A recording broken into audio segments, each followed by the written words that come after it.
Durante siglos se ha repetido una idea cómoda, que el imperio inca fue derrotado, vencido y borrado por completo. Pero esa versión es demasiado simple para explicar una verdad mucho más inquietante, porque los incas no cayeron como otros imperios. No hubo una batalla final clara, no hubo un colapso visible, no hubo una rendición total. Lo que ocurrió fue algo distinto, algo que todavía incomoda a los historiadores.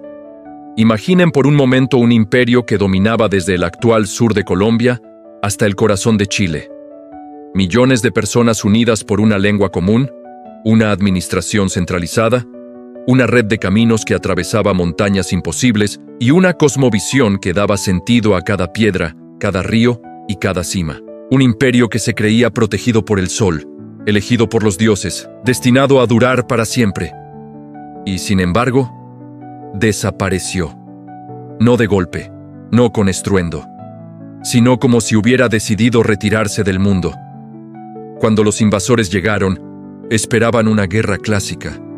Esperaban ejércitos alineados, capitales que conquistar, reyes que capturar. Lo que encontraron fue algo mucho más desconcertante. Ciudades vacías, caminos que seguían llevando a ninguna parte. Fortalezas que parecían abandonadas a propósito. Como si el imperio hubiera dado un paso atrás, y luego otro, y otro más, hasta perderse entre las nieblas de las montañas.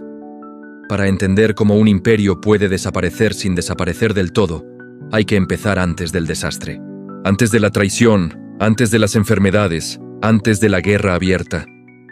Hay que entender qué tipo de imperio eran los incas y por qué su forma de resistir no se parecía a nada que Europa hubiera visto antes. Los incas no se concebían a sí mismos como una nación frágil que debía defenderse hasta la muerte en un solo punto. Su poder no estaba concentrado en una ciudad, sino distribuido. Cusco no era solo una capital política, era un centro simbólico, espiritual y administrativo. Si Cusco caía, el mundo no se acababa. El mundo podía reorganizarse. Ese fue el primer error de quienes creyeron que habían ganado demasiado pronto. Cuando los españoles entraron en los Andes, interpretaron el silencio como derrota. Vieron pueblos que no ofrecían resistencia inmediata y pensaron que el miedo había ganado. Pero en realidad, lo que estaba ocurriendo era otra cosa. Una retirada calculada. Una fragmentación deliberada del poder. Los incas no estaban huyendo. Estaban replegándose hacia donde el enemigo no podía seguirlos con facilidad. Las montañas no eran solo geografía, eran una muralla viva. Alturas donde el aire quema los pulmones, donde el frío mata sin necesidad de armas, donde cada paso puede ser el último. Allí, el imperio tenía ventaja. Allí, los caminos eran conocidos solo por quienes habían nacido en ellos. Mientras los invasores creían estar avanzando, el corazón del imperio ya se estaba desplazando. Aquí nace el gran misterio. ¿A dónde fueron realmente los incas cuando dejaron de estar a la vista? Porque no desaparecieron todos. No murieron todos. No fueron capturados todos. Lo que ocurrió fue una dispersión controlada. Familias enteras, sacerdotes, guerreros, administradores, fueron abandonando los centros visibles para refugiarse en zonas altas, boscosas, quebradas profundas y regiones donde la niebla no se levanta jamás del todo. Fortalezas como Vilcabamba no fueron simples refugios improvisados. Fueron el último rostro visible de algo mucho más amplio. Un imperio que decidió volverse invisible. Y aquí surge una pregunta incómoda. ¿Y si la desaparición del imperio inca no fue una derrota total, sino una transformación forzada? Porque mientras Europa celebraba la caída de un imperio primitivo, en las alturas seguían existiendo estructuras de mando, rituales, redes de comunicación y una memoria colectiva que se negaba a morir. La guerra no había terminado, solo había cambiado de forma. Los llamados hijos del sol dejaron de gobernar desde palacios de piedra, pero no dejaron de existir. Su mundo no se extinguió en una fecha concreta. Se fracturó, se ocultó, se adaptó. Y eso es mucho más difícil de destruir. Esta no es solo una historia sobre conquista. Es una historia sobre resistencia silenciosa, sobre decisiones desesperadas tomadas en lo más alto de los Andes, donde cada elección significaba la supervivencia o la desaparición definitiva. En la siguiente parte, vamos a entrar en ese momento crítico en que el imperio comprendió que no podía ganar una guerra frontal y decidió apostar por algo mucho más peligroso: desaparecer para sobrevivir, porque a veces la forma más radical de resistir no es luchar hasta el final, sino negarle al enemigo una victoria visible. El momento más peligroso para el imperio inca no fue la llegada de los invasores, sino el instante en que comprendieron que no podían vencerlos con las reglas de siempre. No fue una revelación inmediata ni un acto de pánico. Fue un proceso lento, doloroso, lleno de decisiones imposibles. Los incas habían construido su poder para gobernar, no para resistir una invasión desconocida que no respetaba pactos, rituales ni jerarquías sagradas. Cuando entendieron que el enemigo no jugaba el mismo juego, tomaron una decisión que marcaría su destino: no morir defendiendo ciudades visibles, sino salvar lo esencial del imperio, alejándolo de la vista. Mientras los conquistadores avanzaban creyendo que cada paso era una victoria, el poder real comenzaba a moverse hacia otro lugar. No fue una huida caótica, fue una retirada organizada, silenciosa y estratégica. Los caminos que durante siglos habían servido para unir el imperio ahora se utilizaban para fragmentarlo. Familias enteras fueron trasladadas hacia zonas altas. Sacerdotes abandonaron templos que sabían condenados. Guerreros dejaron fortalezas para ocupar pasos invisibles entre quebradas y selvas montañosas. Lo que parecía abandono era en realidad una redistribución del corazón del imperio. Las ciudades no fueron destruidas de inmediato porque no hacía falta. Dejar que el enemigo ocupara espacios vacíos era una forma de desgaste. Cada ciudad tomada sin resistencia alimentaba una falsa sensación de control. Pero gobernar un territorio no es lo mismo que dominar a su gente. Los incas lo sabían. Por eso, mientras los invasores creían haber conquistado el imperio ya no estaba allí.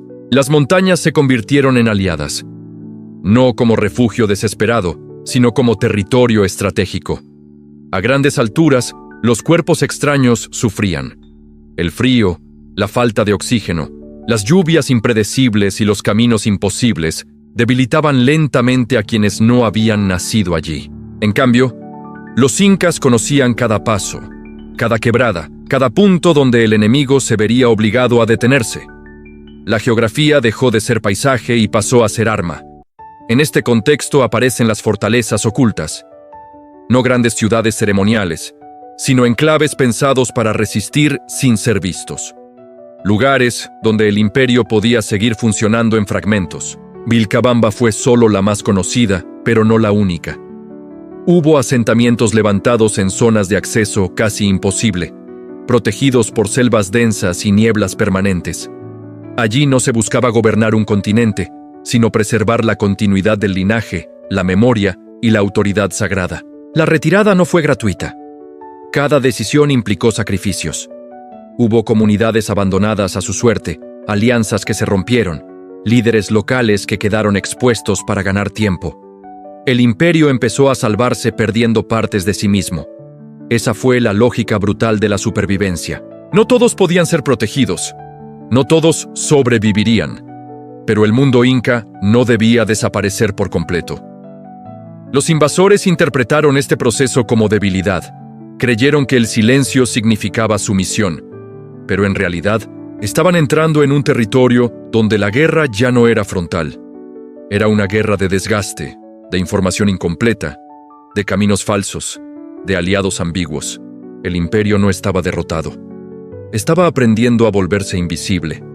Con el tiempo, esta estrategia generó frustración. No había una victoria final que mostrar. No había un momento claro de cierre. Cada avance parecía incompleto. Cada región pacificada escondía otra más inaccesible. El enemigo comenzaba a darse cuenta de que no podía aplastar lo que no lograba encontrar. La retirada estratégica marcó el inicio del verdadero misterio. Porque a partir de ese momento, el imperio inca dejó de ser un territorio conquistable y pasó a ser una presencia difusa, fragmentada, persistente. Un imperio que ya no necesitaba capital, pero sí memoria. Un poder que dejó de mostrarse, pero que seguía influyendo en silencio. En la siguiente parte, vamos a entrar en el periodo más oscuro y desesperado de esta historia. Cuando la retirada ya no fue suficiente. Cuando la traición, la persecución y la caza sistemática comenzaron a cerrar el cerco. Y cuando el imperio invisible tuvo que enfrentarse a su mayor amenaza, la posibilidad real de desaparecer para siempre. Hubo un momento en que la retirada dejó de ser suficiente. El imperio inca había logrado volverse invisible, pero el enemigo empezó a entender que no estaba persiguiendo ejércitos ni ciudades, sino una idea que se negaba a morir. A partir de entonces, la guerra cambió de rostro. Ya no se trataba de conquistar territorios, sino de cazar personas, romper linajes y borrar símbolos. El objetivo dejó de ser gobernar. El objetivo pasó a ser eliminar cualquier posibilidad de continuidad. Las persecuciones se volvieron sistemáticas. Se buscaban descendientes reales, sacerdotes, mensajeros, cualquier persona que pudiera mantener viva la estructura del imperio. No importaba cuántos pueblos se sometieran si el corazón seguía latiendo en algún rincón inaccesible. Por eso, la violencia se volvió selectiva y despiadada. Capturar a una figura clave valía más que tomar una ciudad entera. Las montañas, que antes protegían, empezaron a convertirse en trampas. Los caminos secretos eran cada vez más conocidos. Algunos guías fueron capturados. Otros traicionaron para salvar a sus familias. El imperio invisible comenzó a resquebrajarse desde dentro. Cada traición no solo entregaba una ruta, entregaba miedo. Y el miedo viaja más rápido que cualquier ejército. En las fortalezas ocultas, la vida se volvió una espera constante. No había celebraciones, no había expansión, solo resistencia. El poder ya no se ejercía desde la abundancia, sino desde la escasez. Cada decisión pesaba más. Moverse o quedarse. Defender un enclave o abandonarlo antes de ser rodeado. Salvar a un grupo reducido o arriesgarlo todo por mantener una posición simbólica. Vilcabamba se convirtió en el último reflejo visible de este mundo en retirada. No era la capital de un imperio, era el último refugio de una legitimidad. Allí, el poder sobrevivía más por lo que representaba que por lo que podía imponer.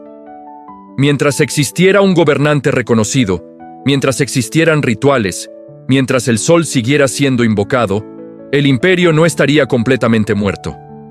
Pero el cerco se cerraba, la presión aumentaba, las expediciones se volvieron más agresivas. Ya no se buscaba negociar, se buscaba terminar.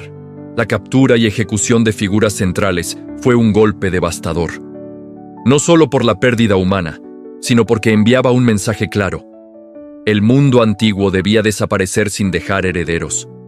El impacto psicológico fue profundo. Muchos comenzaron a preguntarse si resistir tenía sentido, si ocultarse era prolongar lo inevitable, si desaparecer por completo no era en realidad la única forma de preservar algo. Porque mientras existiera una estructura visible, siempre habría alguien dispuesto a destruirla. Fue entonces cuando el imperio inca enfrentó su dilema final. No se trataba de ganar o perder, se trataba de decidir cómo desaparecer, resistiendo hasta el exterminio total, o disolviéndose en la población, mezclándose, ocultando nombres, borrando símbolos, dejando que el imperio sobreviviera solo como memoria, como tradición, como sangre. La caza no terminó con una gran batalla, terminó con silencios, con líderes que dejaron de proclamarse como tales, con rituales realizados en secreto, con historias transmitidas solo a quienes sabían escuchar. El imperio no cayó de rodillas, se apagó lentamente para no ser destruido del todo. Y aquí está la pregunta que incomoda hasta hoy. ¿Fue esto una derrota o la forma más extrema de resistencia? Porque mientras los invasores celebraban la desaparición del imperio inca, en las alturas y en los valles seguían existiendo personas que recordaban, que transmitían, que sabían. El imperio ya no tenía rostro, pero seguía teniendo raíces. En la parte final, Vamos a enfrentar la verdad más inquietante de esta historia. ¿Qué quedó realmente después de la desaparición? ¿Qué sobrevivió? ¿Y por qué, siglos después, seguimos hablando de un imperio que oficialmente dejó de existir, pero nunca terminó de morir?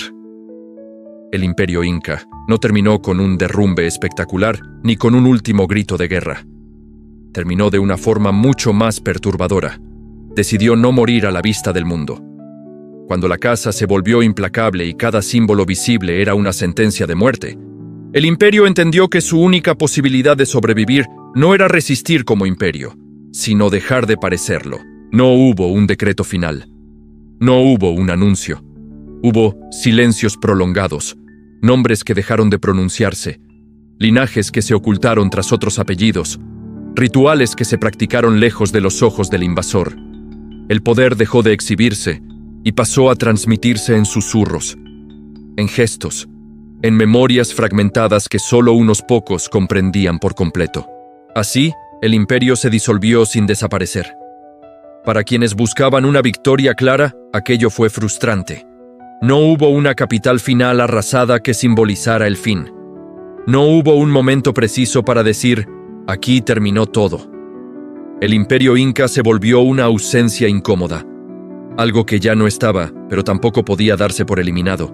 Porque mientras existiera memoria, mientras existieran prácticas heredadas, mientras la gente siguiera mirando al sol con el mismo respeto ancestral, el imperio seguía respirando bajo otra forma.